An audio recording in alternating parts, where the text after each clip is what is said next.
first big summer of concerts that we did at Caramoor was with Sir Alexander Gibson, and it was an all Brahms season. And some of these musicians had never played Brahms symphonies, so it was an amazing experience of them all coming together.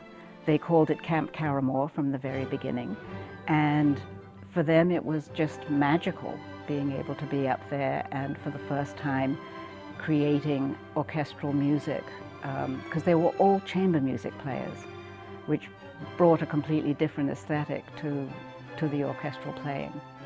And we never looked back. Caramoor was really the birthplace of the orchestra. It was kind of a mom and pop organization at that time, and it had very much that feel.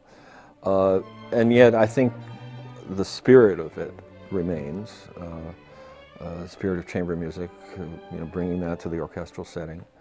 And also the spirit of collaboration. We've had a series of music directors or principal conductors, but we've always felt that we were inviting them to join us in making things happen.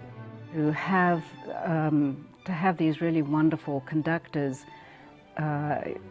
in front of it to help it find the right interpretations and to get it to work the best way it possibly could was absolutely invaluable. And the fact that we were there all summer long, and we were doing the children's programs, we were doing chamber music, we were doing orchestral music.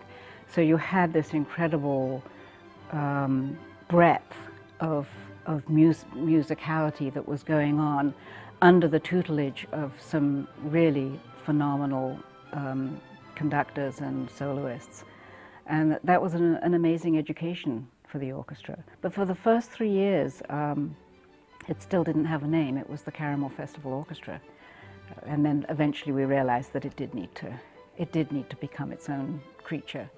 And we ended up calling it the Orchestra of St. Luke's. I mean, we have a core of people that have been here, in many ways. I mean, if you look around at the other, even major orchestras in this city and other cities, there's been far more turnover and change, and there's a lot more. One of the things of St. Luke's is a so-called freelance orchestra, but when you look at the personnel, you realize a lot of us have been here for 30 plus years. And I remember in the early days, one of the then trustees of Caramoor would open her house, and the musicians were invited to go there to picnic and to swim in her pool.